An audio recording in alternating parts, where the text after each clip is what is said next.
There is nothing worse than potential unrealized. We all have things that hold us back. What if we could find a way to get us unstuck? I'm Lachelle Weemy, and I am going to walk alongside you as you make the decision to get unstuck. Tune in as I help you realize that you are not alone, inspire hope, and offer practical solutions to help you step boldly into the life that you are meant to live. Hey everybody, welcome to the Unsaid Podcast. And today I have a special guest, Sara Schultz. Sara, oh my goodness, you are somebody that was introduced to me by a mutual friend of ours. We both love her so much, and I got to know you. Super impressed with you.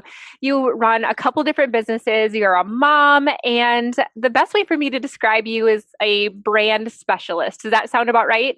I think that's fair. Okay, girlfriend. So I want you to kind of paint the picture for our audience about who you are, what you're up to, kind of what are you most proud of these days? Oh, well, first of all, thank you for having me on. And we've talked a lot about like divine connection and people you click with. And I have goosebumps right now, just like hearing you share. And so I'm excited to be here. Yes. So thank you for having me on. This feels like a really match made in heaven by Tiff. Like you said, we both love. Totally. So yeah, that's such a loaded question, right? Like, who am I? What do I do? Well, I'm a mom, I'm a wife. And I would say I spend a majority of my time when I'm not with my family cheering for other women in business, really helping them find their dream, bring that to life, encourage them to make it happen. It's really, really hard. It's really hard to do it all. And a lot of us have big dreams. So specifically, I help with brand identity, that visual aesthetic that creates visuals for whatever it is you want your brand, your business to stand for. And because I work with mostly women who mostly are service-based, it is a super intimate exploration of who they are, who they want to be, and how do they present that visually to the world. So it's such a gift to be able to help women who, like me, just want to live a really rich, full life. I think and life is super possible. Yes. So the opportunity I have, when I get to bring that to other women's lives just really tickles my fancy. Did you always have that mindset that it is possible, or did you ever kind of feel like, oh my gosh, like that's bigger than me, that's something that I can't accomplish? Was that something that is just easy for you, or did you struggle with that at all? I think that's a both. I think there have been moments in my life where I felt numerous times like I can't, I shouldn't, other people are doing it. Why should I? Why am I qualified? Yeah. That fear that always shows up. I've definitely had that throughout my entire life. And I understand how to mitigate that. I understand that that's just one data point that's coming, at me. It doesn't have to be the defining data point. It doesn't need to be the deciding, concept. If the fear is there, it's probably a good thing. I'm probably walking down the right path, and it does feel scary, but that reward is always fantastic. So there definitely have been times where I've just like, oh man, no, I can't. And I honor that and realize if it's something I really want, go do it. Go get after it. So how did you ever get to this point? Like, did you know that this is something that you wanted to do forever? Because you said you had a couple different businesses. So tell me about, like, how did that come to be? Right. So I graduated in 2009 from college, and the market had crashed. It was just financially, economically a terrible time in the United States, unfortunately. Yeah, it was. Creative jobs often fly out of the marketplace first. You can structurally build a house, without having the aesthetic, right? Like it'll still stand and it meets those core basic needs. And so the design industry oftentimes really suffers in low economic dips. So I graduated from design school with no prospects whatsoever. I moved back to my parents' house. I was going to school in Phoenix. I moved back to Minnesota. And I was not happy at all. Just kind of doing nothing. Like I was eager, I was hungry, I wanted to achieve. And I had to take a job because money is a thing. And I was working for Target in a store. And I was an assistant manager, and it was nothing that I ever wanted to do, but it started me on this trajectory where I got to practice being a leader. I Yep. got to learn what I didn't like to do and identify the things that I did want to do. And I ended up working for Target, like anyone from Minnesota. I feel like we all have some of those big, those big three or whatever we joke about, these big corporations we worked for. But Yeah. I was with Target for 5 years and I kind of bounced around to different positions. And I think what that brought me was a lot of clarity around the lifestyle I wanted. And now, how do I find a career path that supports that lifestyle? So I didn't like the 9 to 5, which it was never a 9 to 5 for me at all. It was Right. 6 to 6. I mean, it was Yes. aggressive corporate America Right. sometimes. So I knew I didn't want that. I knew I didn't want some of the demands that just come with a traditional corporate structure. There's a lot of, approvals and bureaucracy, and I wanted to feel like my impact was happening differently than what I could achieve in my corporate position.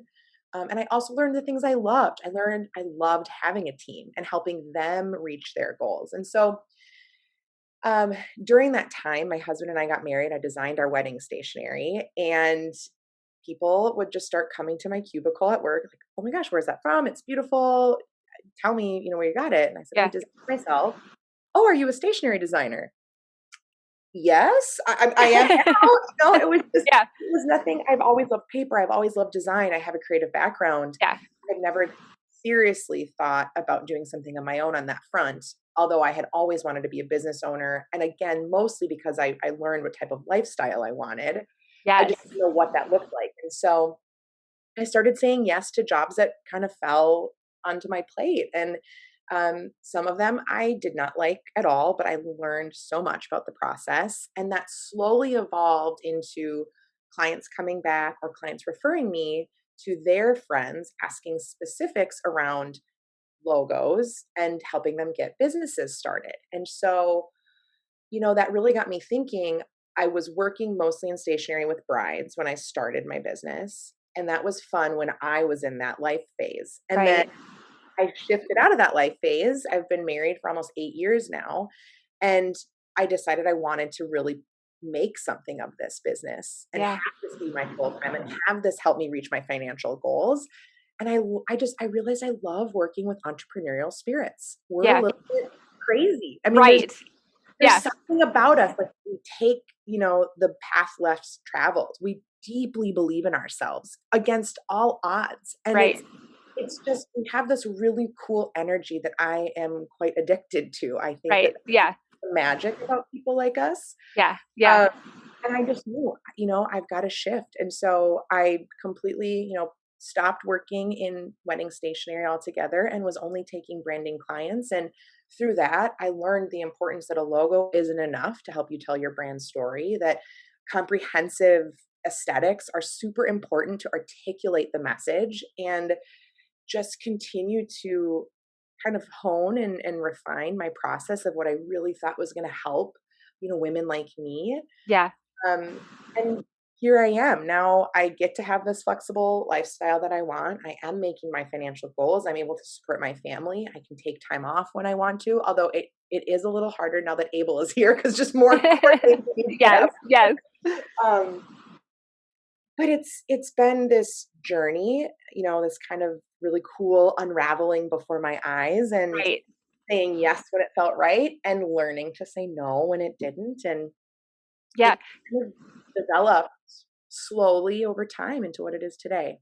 So you said a couple of things that I want to kind of package up. So you said that you went to school for design and you didn't have anything right away that gave you that, but you're using that expertise now in your business. So I feel like God gives us these talents and he develops them, even though maybe we're not using them or going to use them the way that we had originally thought. So I think that's really cool.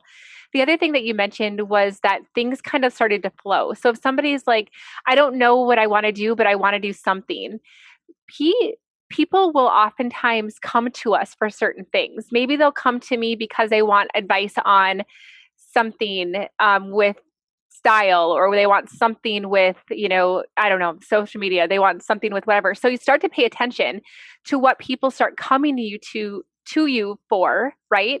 And that is Yes. going to clue you in a little bit to like where you're supposed to go. And then you said something about how it was scary, but you kind of had to follow that a little bit. So how do you know if you mentioned that you have to know what it's right and say yes to those things, even if you're scared. But how do you know when to say no to something? Like, tell me about that.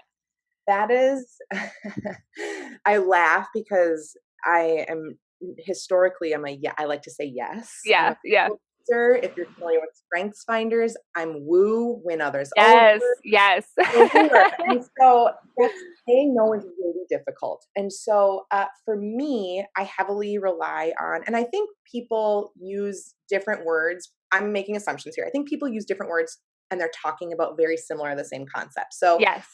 I say intuition. Somebody else might not use the word intuition, but there's that voice, right? Some Right. people say God, maybe say the universe or whatever. So Mhm. there's something that I hear very clearly, and it's very physical for me. So again, I'm getting goosebumps. Like Yeah. Yeah. there's, Yeah.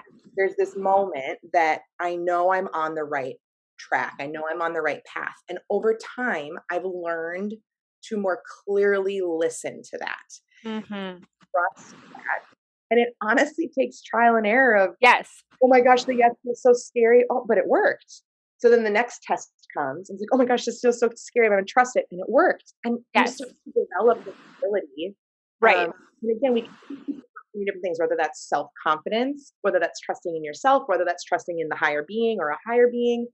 That helped me personally on my path to learning when the yes was a good yes and when a Yes. no was a good And I think one of the things that we have to remember is that, nothing has to be perfectly aligned, and it doesn't always feel like that in the moment, right? So even though you were not meant to spend your entire career at Target gave you so much insight about your lifestyle that you wanted, about the things that you liked about your position, the things that you didn't. And so that time is never, ever wasted. And so when you went into your stationery, that got you an experience as being an entrepreneur that helped you to build your confidence, build your skills, and that led you down to the next path. And so remember, you guys, that when you are trying to decide, if long as you're willing to go into it with a curious mind and say, okay, what am I supposed to learn from this? Nothing is a waste. And if you're meant to do something, the paths will come back and lead you to where that's at. You're not going to completely diverge off into nowhere land and you've lost your, ex- opportunity forever, right? totally. I think you have just nailed the head. That you hit the nail on the head when you say, there's these beautiful learnings in all of these Yes, moments yes, that can sometimes be received as failure. right. There are no failures. Mm. That's just not. It's a lesson learned, and I think honestly, that's just a mindset shift. That's Right. just perceiving the situation a little bit differently. I recently was fired from a project, and that's really hard to say out Mm. loud. Yeah, Yeah. yeah, yeah. Oh, she was fired. What happens in my mind? I'm I'm unfit. Well, I'm a bad designer. No one else is going to hire me. People are going to find out. You go into this like catastrophic Yes, thinking pattern, yes, right? yes, No, that's not true. The fit wasn't right. right. There were circumstances that didn't work for both of us. I was relieved when the relationship ended. Like that's an indicator that something wasn't working. Yes, Now I have freed up time to dedicate to other projects. I can say yes to other things. And I've learned a few things from a boundaries standpoint yes, that are going to make me better for the next time. So it is scary and it stings at first sometimes, but when you right. really think about it and assess what the message is, again, that's a mind shift thing. 100%. And so if you can just go into, people are scared of a risk, right? But if you can go into it assuming and being curious, like, I wonder what I'm going to learn from this. Maybe this is supposed to be my dream job that I'm going to have forever. Maybe it's supposed to teach me something. Maybe it's supposed to introduce me to somebody. Maybe it's supposed to give me the insight that I needed. And so when you think about it like that, what is a risk really? Mm, yeah, Right? And then what is the worst case scenario that could happen? Okay, you just listed all those lessons. So the worst case scenario is that you learn some amazing lessons that are going to help you on to the next step. So why do right. we not take freaking risks, I know. right? I agree. And I think that's been one of the, I love how you say curiosity. That's such a Yes. beautiful word when you think about, Yes. especially entrepreneurship, especially even if it's not entrepreneurship, but maybe taking a path less traveled. Yeah. The curiosity of not just defaulting into a societal norm, uh, brings opportunities that are so different, unique, and that fear is not going to go away. I think I thought that I'd get to a point where the fear was fully quieted. I had conquered the fear. Yeah. Yeah. Yeah. That's not true. The fear is always there. Yeah. There's always these terms, but I think you just realize like, okay, the fear is going to be there and I can choose how I interact with that fear. Do I listen to it? Do I say, okay, I hear you, fear. Thank you for your opinion. Moving Mhm. on. Yeah. Yeah. Else, right? You decide how much you let that fear drive. And then when you can kind of understand what that relationship with fear is, then risk becomes easier, reward becomes greater. It's I think curiosity is a beautiful Yeah. word. Yeah. Yeah. So on your journey, Sara, you had to graduate in a time that was very difficult to get a job in the career path that you had chosen. You went into a career that was fine, but maybe not your calling. You had to take a risk and start your own business, and then you had to take another risk and pivot. What was the hardest part for you in that process that you had to overcome? It was fear around money. And Oh, okay.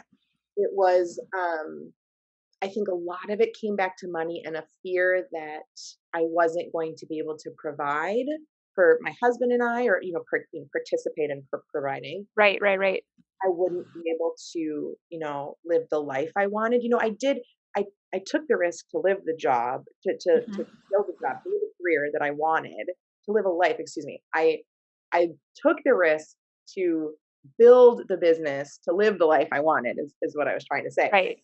Um, and I left a really stable income with incredible benefits. And I will interject real quick. We left our careers to travel full time when we Right. traveled for about 2.5 years. So Oh, me starting my business was a slightly different path than other entrepreneurs because we knew that we were going to be leaving a safety net to travel together. We had laid plans for that.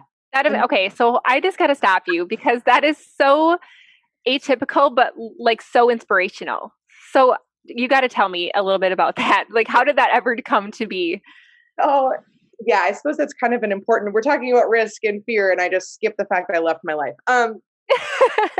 So Will and I, my husband's name is Will, we had a friend who left his job, early in his career. Maybe we had only been working for a couple of years at this Mhm. point, Yeah.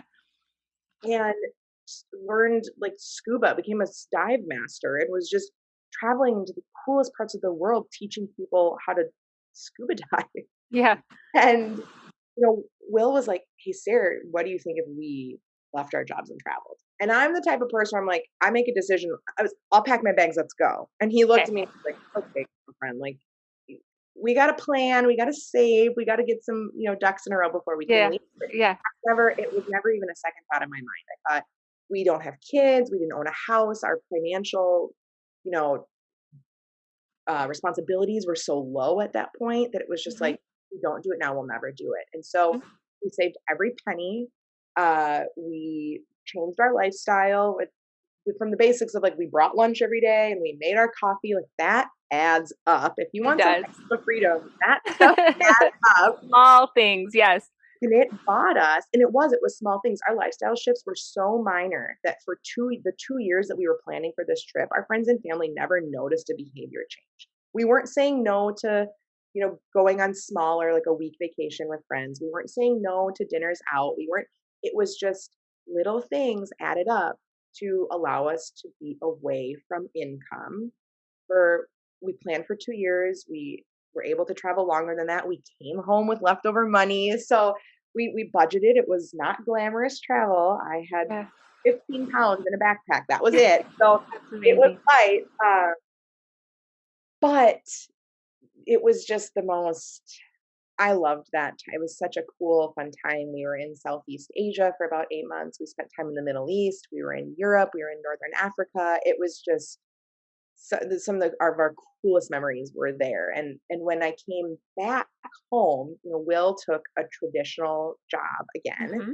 and that's when I decided. I think now's the time to not go back to that Yes, and yes. really try to Let me make it ask you happen. this. Are you a business owner and you feel like you are literally tied to your phone all the time in order to keep up with social media?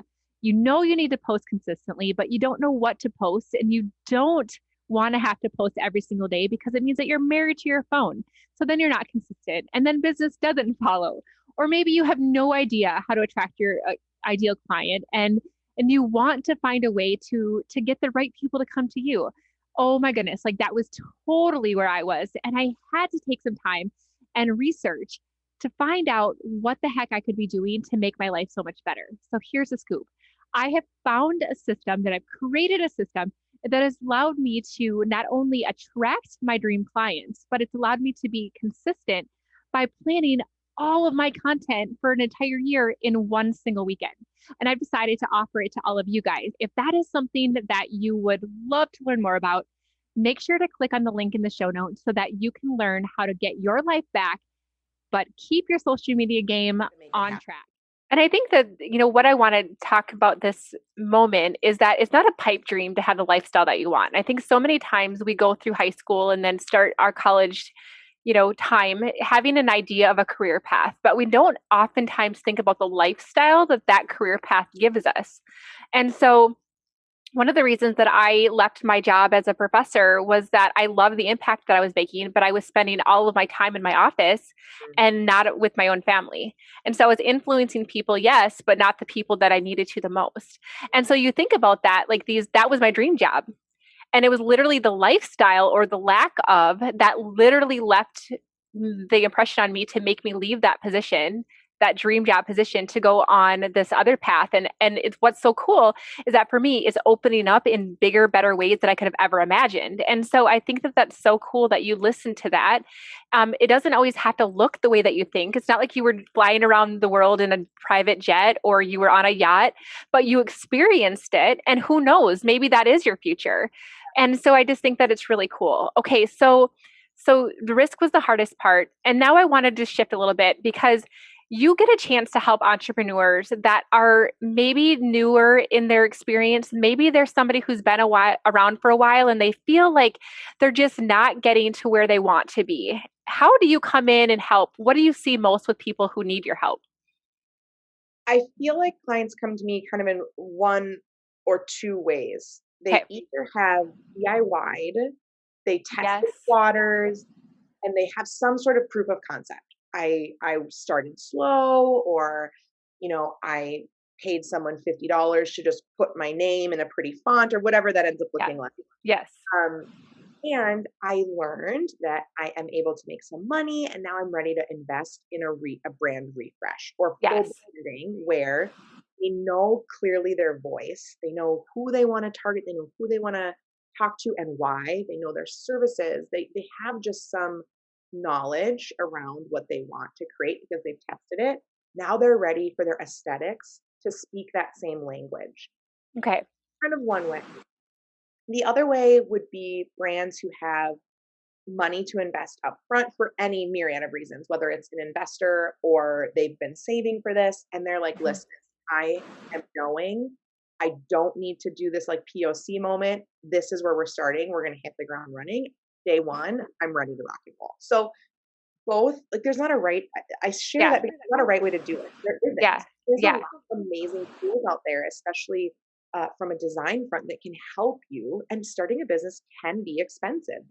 Right. There's upfront costs. And so um, I totally value and understand that you have to make smart financial choices when you're starting a Yes. business, and that doesn't always mean making something pretty. Now, Yeah. of course, I don't feel I only make things pretty. I'm trying to bring strategy to the table that Yeah. helps your brand assets do the work for you when Yeah. you're not the one representing your brand. So Yeah. the greatest example I think people are most familiar with would be their website. Now, a website is brand collateral. It's a piece of it's your online home. It's not Mhm. your branding. Your branding is what's applied to that website, but Right.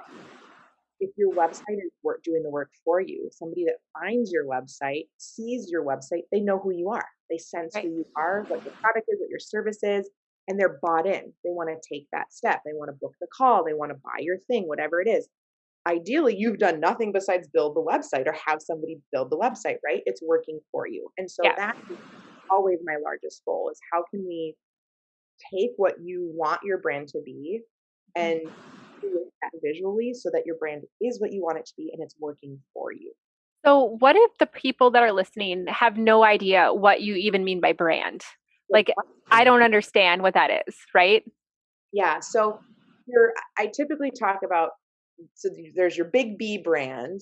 That's like what you want your business to embody. That's who you want to show up as. That's your values, your mission. Um, you know, and it's not only how you want to serve, but it's also the perception of your ideal consumer. What are they perceiving from you? It's a Yeah. two-way road.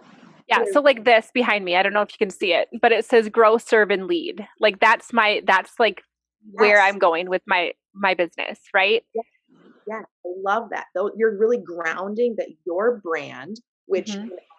in this example is you, right? You Yeah. are the face of your brand. You are your brand. Yeah. Or a service, right? Like Yeah. consuming a podcast, you're not giving a product to anyone. You're Yeah. sharing, you're inspiring. That's fantastic. And you Yeah. ground yourself in those words. Those are the things that I would really describe as what your big brand is. Your Okay. big brand. Then Yep. there's branding. Branding are the visual aesthetics, the visual things that help people understand when they see those visual things. Oh, it's you we're talking about. So that's everything from logo marks to, and I won't dive into it, but there's a myriad of different marks. Your branding is not just one logo. That's all I'll say on that. The graphic elements that you use, if there's any artwork or illustration you incorporate into your big B brand, your colors that you like to use, your fonts you like to use, the photo styles that you use to help tell your story. For somebody that's a service provider or that has a service-based business, and especially if you're centered in that, some of Right. those aesthetics are how you show up. If you we're loving animal print, I can see it on the earrings, right? Right. Your consumers aren't going to be surprised to see that. Oh my Right. God, that's so her. I get it. I know it. Like, Yeah. this is Lachelle for instance. Yeah. So those are some of those components that kind of all together visually tell that story that ideally connects back to your core big brand, Yeah. your Yeah. voice, the mission, the values, etc. So it's essentially the feeling that people get about you based on what you're putting out there, what they can see Yes. around you. That's so cool. Okay. So what do you find is the biggest kind of roadblocks for the people that you are serving or the people that you talk to? And how could you give us some practical tips to help them move forward? So I think it goes back first to budget and finances. I Okay. sometimes hear love the work out of my budget. Yeah. Or I'm not ready yet. And so I think some work, I think as women, we have, well, studies have proven that women have imposter syndrome more than men do. Yes. And that's this Uh-huh. thought that why should I? Why me? Why can I? I can't. Yes. Yes. Men are like, I'm going to go do it, even though I'm completely, there's no reason why I think I should do this, but I can do this. And they just like, Yeah. unabashedly run towards their goals and just conquer the world that way. Like, Yeah. good for Yeah. them, right? But women sometimes suffer from this imposter syndrome, and there's a lot of these blockages that show up for women in a different way. And I think a very common one, and I guess I'm speaking to this too because this is how I felt, is this money-based fear of if I invest this now, when am I going to get this back? When is this going to come back to me? Super afraid I'm not going to make any money. And so I oftentimes encourage women to work on some of those financial blockages and really and I'm not a specialist in this area. I've only done my Yeah. work personally. And for me, Yeah. it was like digging deep and figuring out at the base of that, what that fear was. And like you said earlier, what's the worst? Like, what's the worst? For me, I have a lot of support, family, a husband, like if, everything fell apart, Yeah. we could. And that's not Right. every circumstance. That's me coming from a place of privilege that I honor and accept fully. Yes. Yes. But I think understanding what that is really helps. So money is oftentimes scary, Mhm. especially because we do have really cool tools that help us DIY. For example, like a Squarespace or Wix, you can drag and drop and build a website. Yep. Canva, you can drag and drop and build graphics. I always encourage and kind of educate on, just because you can do it doesn't mean you can do it well. So Right. if you're going to be picky with how you're spending your currency, your money, your your money currency and your time currency, time is Right. another currency that we have. I always suggest, if you're looking to having some professional, branding put together, I would recommend investing in the branding and then DIYing your assets, your brand collateral. So take something that's been strategically put together for you, logos, Nice. colors, fonts. That's really smart because you're right. Like if you have somebody that comes in from a strategy standpoint, helps you to decide on the look and the feel that you want, you can take that information and you can build out things in Canva Exactly. if you have the right guidance and strategy. I love that. I've never even thought about that. Yeah, and it doesn't have to be everything, right? Like Yes. it doesn't have to all of a sudden turn into this like $50,000 investment. Right. It doesn't have to look like that if you're not ready for it to look like that. So there's Yeah. really cool ways that you can choose which currency you're going to spend how. Time currency, money currency, how does that shift? Yes. How do you play with Yes. both? Yeah. And one of the things, this is something that I hear a lot as well, is just this blockage of imposter syndrome and money mindset. One of my favorite books to recommend is You Are a Badass in Making Money by Jen Sincero. It's such a great block. And I think that one of the things that people don't always acknowledge is that when you make an investment in something, you are more accountable to use it versus if you're just given something, it's easier to set it aside and deal with it later. And so I think that when you invest money into something, you're way more willing and excited about using things instead of Yeah, wasting it. And you're right. Like if you are spending all your time on graphics and that's not really your wheelhouse, you're not spending the time on the business that's going to be able to make you the money. You have to think about being able to use your time and your money wisely. That's so brilliant. And so I hope that you guys out there that are struggling with a money block and the mindset and investing in your business, know that there are ways that you can do that to have a strategy without having to invest, like you said, $50,000 into this yeah, great big branding yeah. plan. That's so brilliant, Sarah. Oh my goodness. Okay. So we are kind of going to wrap up our time here. I wanted to know, is there anything else that you really want people that are listening who might feel stuck where they're at right now? Maybe they're feeling stuck in like, oh, I hate my 9 to 5 and I need to get out of that. Maybe they're feeling stuck like, oh my gosh, like I am, having a business and I don't feel like I'm not attracting the clients to me. I'm feeling like I'm stuck with growing my business. What kind of advice would you give? I think Nike said it best. Just do it. I don't Yeah. think it can get simpler than that. Like, just take the effing risk. It will be worth it. It will be fine. Surround yourself with people who are like-minded, that are getting after this. That was one really interesting learning that I had. My husband is fantastic. I love him dearly, but we're not playing in the same game. We're Right, playing right, right.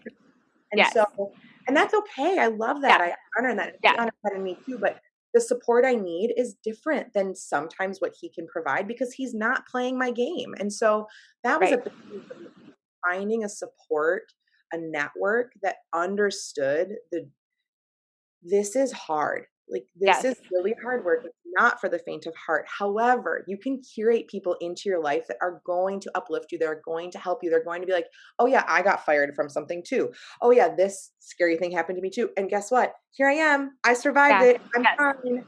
I'm still, serving clients. I'm still, right? Like, it, it, That's it all seems scarier than what it yeah. really is. I never even thought about that, Sarah. So that's so brilliant because not only are you surrounding yourself with people who are going to help you to know what to aspire to do, they're ahead of you in the game, let's say, right? Yes. And so they're inspiring you to take the risk, they're inspiring you to do crazy, cool, scary things, but they're also there to help you when you fall. When Yes. you get tired, when you feel defeated, when you feel scared, because they're going to be your safety net. Yes. And 100%. I've always thought about it as who can I be around that's going to inspire me? But it's way more than inspiration. It's about support. And people have been there and done that and they can help. So, oh my gosh, like you just made risk seem that much less scary right now. So thank you for that. Good. I hope so. I mean, it's the same concept about community in general. When we Mhm. become moms, we try to find a mom community, right? Because our husbands or our partners don't get the exact same thing Right. that we're going through as Right. the pregnant woman who birthed the human. That's wild. Right. We build all these little communities, networks around different, areas of our life. Your business world needs to be the same way. And so Yes. have those people. I have text threads. Oh, this happened or whatever, right? They're just helping you along the way. And of course, be that to someone else too. And I think, the other thing too to acknowledge is that, yes, pick people in this circle that are where you want to be, but also pick people in the circle who are better at things than you are. Yes. Right? So you can help me mastermind the holes that I have in my genetic makeup and the way that my brain thinks by being around people who kind of fit that. So I love that. Okay. If you were able to give our audience one kind of question to ponder that is going to help them move forward, what would you have them kind of think about? I was recently asked this question that I will share, and it has really helped me kind of reground my own self and where I want my business to go next. So, Okay. what I would ask to encourage some, journaling, meditation, prayer around, you pick your word. Um, what what does your perfect, ideal day, week, life look like? And nothing is off the table. I was encouraged to think of even I wake up early, but I don't start work until 10 a.m. and then I work from 10 to noon and then I hang out with my family. But I love to work at night. So maybe I build into my perfect day. I'm working from 10 p.m. until 1 a.m. because that's when I feel the flow. And I take every third day off. And I love working on Saturdays. Whatever it is. Yeah. Draw that. You had no external opinions. Yes. Write out that life and then take steps to make it happen. I love that. Oh my gosh. And we will make sure, Sara, that we will put all of the ways that people can connect with you in the show notes so that you guys, if you want to have Sara in your tribe, if you want to work with her, if you want her expertise, definitely reach out. Sara, thank you so much for joining me today. I'm so glad that I've gotten to know you, and you guys, you want Sara in your corner for sure. Oh, thank you for having me. It's been just a pleasure.